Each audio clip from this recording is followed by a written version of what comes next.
तो अब कुछ एग्जांपल्स देखने के बाद ट्रिग्नोमेट्री के हम मूव करते हैं trigonometric ratios of a triangle पर।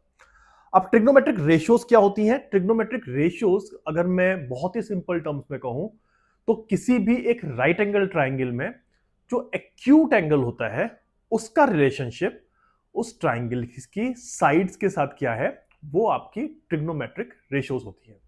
मैं इसको एक्सप्लेन करूंगा अभी, लेकिन मैं आपको बता दूं इस पर्टिकुलर चैप्टर के अंदर हम मेजरली दो चीजें पढ़ेंगे। पहला है ट्रिग्नोमेट्रिक रेशियोज, जो कि आप अभी आगे जाके पढ़ेंगे, साइन, कॉस, टेन, कॉजेक, सेक और कॉट थीटा। और उसके बाद हम सेकेंड पार्ट में पढ़ेंगे ट्रिग्नोमेट्रिक आइडेंटिटीज, जो कि बेसिकली रिलेशनशिप है डिफरेंट ट्रिग्नोमेट्रिक रेशियोज के बीच में। तो पहले हम पढ़ते हैं, अपना फोकस करते हैं ट्रिग्नोमेट्रिक रेशियोज पर और देखते हैं कि ट्रिग्नोमेट्रिक रेशियोज क्या होती हैं और उनको कैसे डिफाइन किया जाता है। तो जैसा कि मैंने कहा, ट्रिग्नोमेट्रिक रेशियोज होती हैं एक्यूट एंगल का relationship with the sides of a right angle triangle. इसका मतलब क्या है, आइए समझते हैं। तो जैसे कि आप देख सकते हैं कि ये पी क्यू आर, मैंने एक ट्राइंगल ड्रॉ किया है जो कि राइट एंगल ट्राइंगल है एट पी। अब इस राइट एंगल ट्राइंगल के अंदर दो एंगल्स और हैं, क्यू और आर, और ये दोनों के दोनों एंगल एक्यूट एंगल्स हैं। आपको याद होगा एंगल तीन तरह के होते हैं, एक्यूट, राइट एंड ऑब्ट्यूस, जिसको कि हम कहते हैं less than 90 degree is acute, equal to 90 degree is right angle and more than 90 degree is obtuse angle. किसी भी पर्टिकुलर ट्राइंगल के तीनों एंगल्स का सम 180 होता है। अब ये ट्राइंगल जिसके अंदर जिसके अंदर एंगल क्यू और आर दोनों के दोनों एक्यूट एंगल्स हैं, ट्रिग्नोमेट्रिक रेशियोज बेसिकली ये बताती हैं कि जो साइड्स हैं P Q, Q R, R P, इनका रिलेशनशिप इन एंगल्स जो कि एंगल ए और एंगल बी है उनके साथ क्या होगा। अगर आप अभी भी कंफ्यूज्ड हैं तो मैं आपको इसको नेक्स्ट लेवल पे लेके जाता हूं, डबल क्लिक करता हूं और हम उसको समझते हैं। पहले हम देख लेते हैं कि इन एंगल्स को, इन साइड्स को हम कहेंगे क्या, जिससे कि हमारी कम्युनिकेशन मेथोडोलॉजी और हमारा जो वे ऑफ कम्युनिकेटिंग है वो सेम पेज पे आ जाए। तो ये जो साइड है क्यू आर, जो कि स्लांट लाइन है, इसको हम सिंपली कहते हैं हाइपोटेन्यूज, जो कि आपको पता भी है, लेकिन फिर भी मैं अपने स्टैंडर्डाइजेशन के लिए एक बार दोबारा लिख देता हूं। ये है हाइपोटेन्यूज। अब अगर हम एंगल ए यानी कि एंगल पी क्यू आर के हिसाब से देखें तो line P Q is the adjacent line. Adjacent मतलब जो कि एंगल के बिल्कुल साथ में है। तो with respect to angle A, ये लाइन हो गई एडजेसेंट लाइन, और with respect to angle A, P R is opposite line.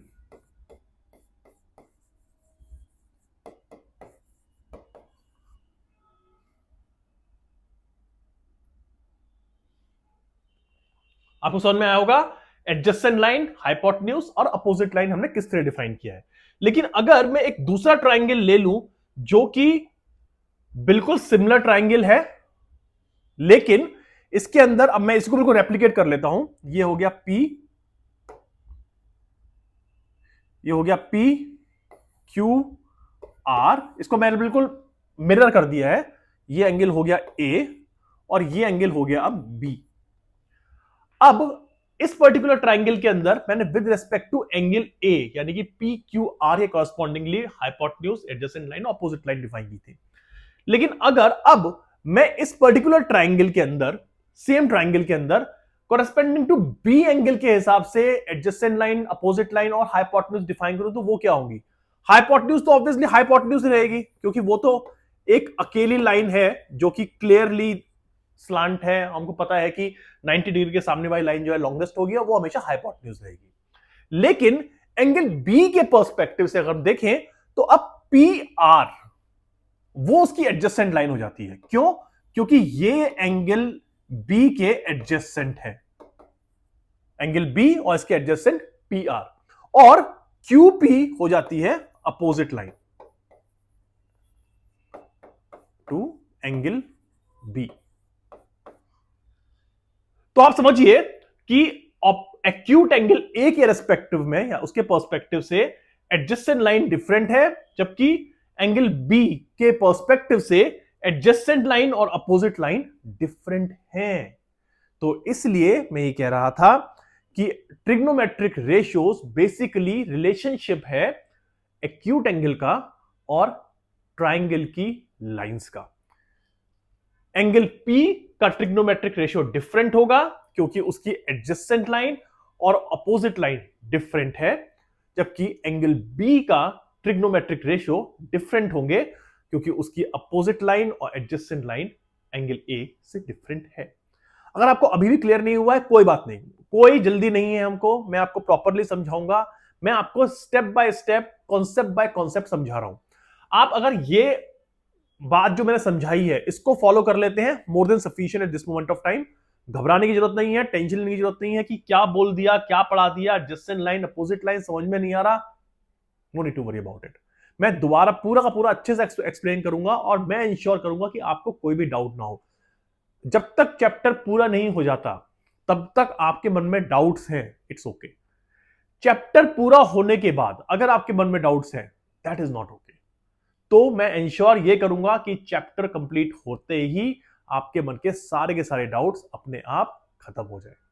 लेकिन फॉर टाइम बीइंग अगर आपको यह चीज समझ में आ गई है कि ट्रिग्नोमेट्रिक रेशियोज जो है वो एंगल और साइड ऑफ द ट्राइंगल के बीच का रिलेशनशिप है और डिफरेंट एक्यूट एंगल्स के डिफरेंट एडजेसेंट साइड और अपोजिट साइड होते हैं, तो मेरा पर्पस यहां पे सॉल्व हो गया। हम इसके बाद बढ़ेंगे आगे।